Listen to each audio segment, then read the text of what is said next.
পুরা বিশ্বে যে এতগুলো দেশ আছে তার মধ্যে তিব্বত একটি দেশ, তবে সেটা সম্পূর্ণরূপে আলাদা এবং অন্যরকম একটি দেশ, সম্পূর্ণ পৃথিবী থেকে আলাদা। তিব্বতকে বলা হয় নিষিদ্ধ দেশ এবং তিব্বতের রাজধানী হচ্ছে লাসা। সেই লাসা শহরকে বলা হয় নিষিদ্ধ শহর। এই যে তিব্বত হচ্ছে একসময় স্বাধীন ছিল, তবে 1950 সালের পরবর্তীতে তিব্বত তার স্বাধীনতা হারায়। বর্তমানে তিব্বত চীনের স্বায়ত্তশাসিত একটি অঞ্চল। তবে তিব্বতের যে প্রধান তাকে বলা হয় দালাই লামা। দালাই অর্থ প্রধান এবং লামা অর্থ গুরু বা শিক্ষক। অর্থাৎ দালাই লামা হচ্ছে তাদের যে ধর্মীয় গুরু আছে তাকে বোঝায়, এবং তিনি তিব্বতকে শাসন করতেন। তবে বর্তমান সময়ে তিব্বতকে শাসন করে চীন সরকার।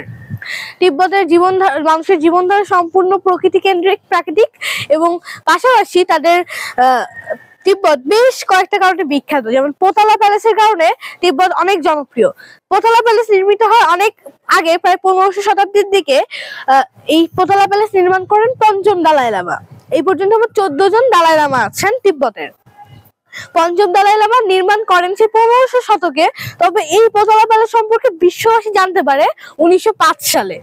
এত বছর, এই 400-500 বছর বিশ্ববাসী পোতালা প্যালেস সম্পর্কে জানতোই না।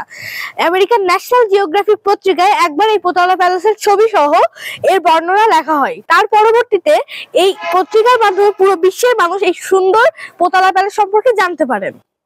এবং এই পোতালা প্যালেসেই দালাই লামাদের বসবাস, এবং সেখান থেকে তারা পুরো তিব্বতকে শাসন করতেন। তবে চতুর্দশ যে দালাই লামা, সে এখন যখন চীন আক্রমণ করে তিব্বতে, তখন তিনি পালিয়ে এখন ভারতে আশ্রয় নেয় এবং তিনি এখন ভারতে অবস্থান করছেন।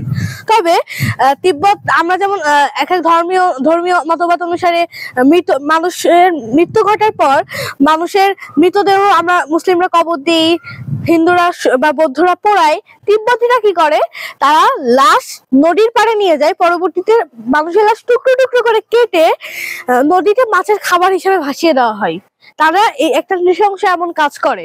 তিব্বতের লাইফটা সম্পূর্ণ বিশ্ব থেকে আলাদা, একটা অন্যরকম জগৎ।